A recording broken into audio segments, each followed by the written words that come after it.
बच्चों आज बारिश का मौसम है। बहुत मौसम खराब है। आप लोग बताइएगा आप लोगों के यहाँ कैसा मौसम है। मेरे यहाँ तो पूरे दिन भर बारिश हुई है।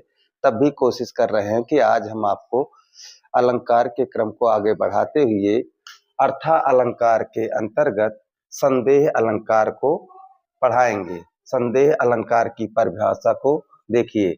जहां पर उपमेय में उपमान का भ्रम या संदेह अंत तक बना रहे वहां तक संदेह अलंकार होता है। कहने का मतलब ये है कि संदेह अलंकार में जो मन में संदेह आता है, उत्पन्न होता है, वह संदेह अंत तक पूरा बना रहता है, वो समाप्त नहीं होता है।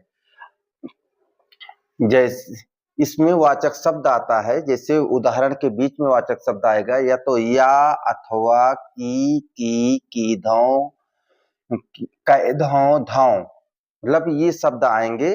आपको देख लीजिए ध्यान से। या, अथवा, की, धौ, कैधौ, धौ।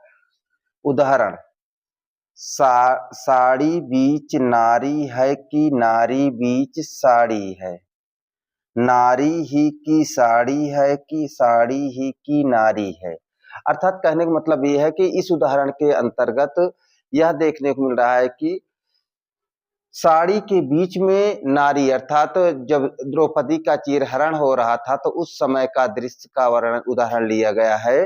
तो इसमें ये नहीं स्पष्ट हो पा रहा है कि साड़ी के बीच में द्रौपदी है, नारी है, कि या कि नारी के बीच में साड़ी है, क्योंकि साड़ी अंत तक द्रौपदी के चीरहरण तक साड़ी को समाप्त नहीं होता है, इसलिए स्पष्ट नहीं हो पाता है। संदेह अंत तक बना रहता कि यह साड़ी ये पहनी हो कि नारी साड़ी पहनी हो, साड़ी नारी को पहनी हुई है। और दूसरा उदाहरण, ये है सरस ओस की बूंदे या है मंजुल मोती। अर्थात ये ओस की बूंदे हैं या मंजुल माने सुंदर, सुंदर मोतियां हैं। अर्थात जो ओस की बूंदे हैं उसको देखकर लग रहा है हमारे मन में कि यह ओस की बूंदे हैं या मोतियों की तरह चमक रही हैं। ओस सुंदर मोती है या ओस की बूंदे, अर्थात यहाँ भी संदेह अलंकार है। दूसरा अलंकार हम पढ़ेंगे भ्रांतिमान अलंकार। भ्रांतिमान और संदेह में थोड़ा से अंतर होता है, अभी हम लास्ट में आपको बताएंगे। लेकिन अभी देखिए संदेह अलंकार, भ्रांतिमान अलंकार की परिभाषा। जब उपमेय को भ्रमवश उपमान मान लिया जाए तो, अर्थात उपमेय और उपमान, उपमेय माने होता है जिसकी तुलना की जाए और उपमान माने जिससे, अर्थात जिस व्यक्ति वस्तु को उपमान मान लिया जाए उसमें फिक्स कर दिया जाता है कि यही उपमान है, मान लिया जाए तो वहां पर भ्रांतिमान अलंकार होता है। इसका उदाहरण बहुत अच्छा है, सब कोई जानते होंगे, लगभग न जानते होंगे तो समझ जाएंगे बड़े आसानी से। इसमें क्या, पांव महावर देन को नाइन बैठी आए, फिर पांव महावरी एड़ी मेढ़त जाए।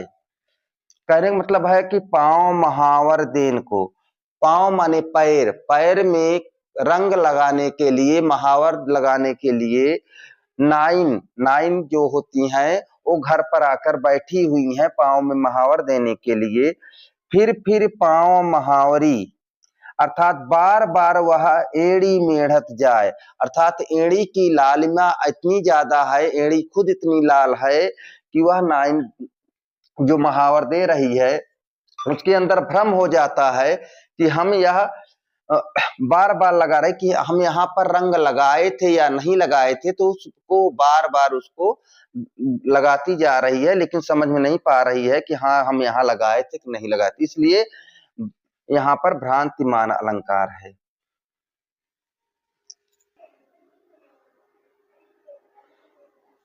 हम लोग देखेंगे संदेह अलंकार और भ्रांतिमान में क्या अंतर है। जब हम अंतर को समझ लेंगे तो हमको खुद समझ में आ जाएगा क्या भ्रांतिमान होता है, क्या संदेह होता है। पहला अंतर है संदेह एक साइड में, दूसरे में भ्रांतिमान।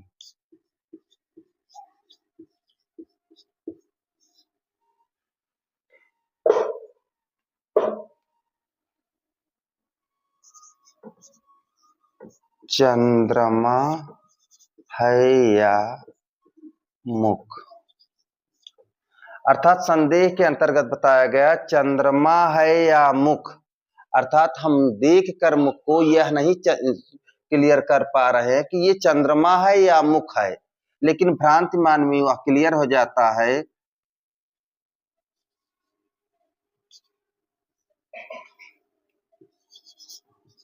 मुख को चंद्रमा समझना।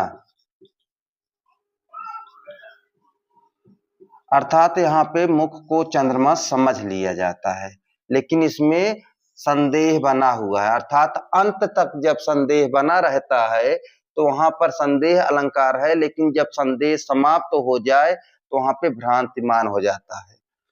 दूसरा अंतर,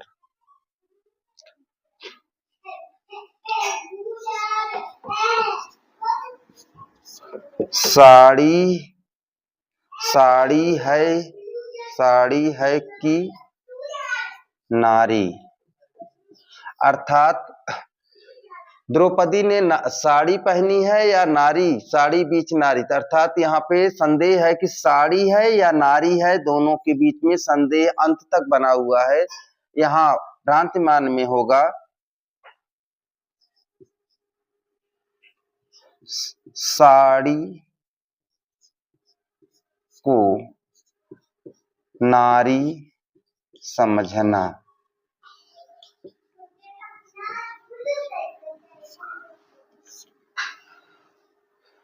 कहने का तात्पर्य यह है कि संदेह अलंकार में अंत तक संदेह बना रहेगा, लेकिन भ्रांति अलंकार में भ्रांतियां हमारे मन की मिट जाती हैं। इसी प्रकार है रस्सी है कि सांप, रस्सी है कि सांप।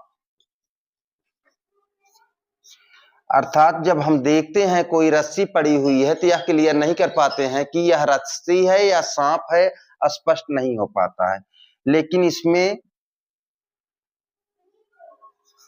रस्सी को ही सांप समझना, रस्सी को ही सांप समझना।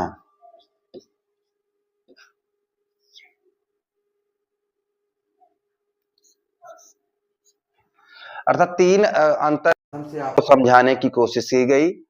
हमें आशा है कि आप लोग बहुत अच्छा समझे होंगे, और नेक्स्ट क्लास आपको आगे हम मिलते हैं। हमारे चैनल को लाइक करेंगे, सब्सक्राइब करेंगे, ज्यादा से ज्यादा शेयर करेंगे। आपको अच्छे अच्छे व्याकरण और साहित्य संबंधी प्रश्न मिलेंगे, यूपी बोर्ड संबंधी सारे प्रश्न मिलेंगे, सारे आपको मैराथन क्लासें भी चलाई जाएंगी। इसलिए अपने मोबाइल में इस चैनल को लाइक कर लें, सब्सक्राइब कर लें और सभी लोगों को शेयर कर दें।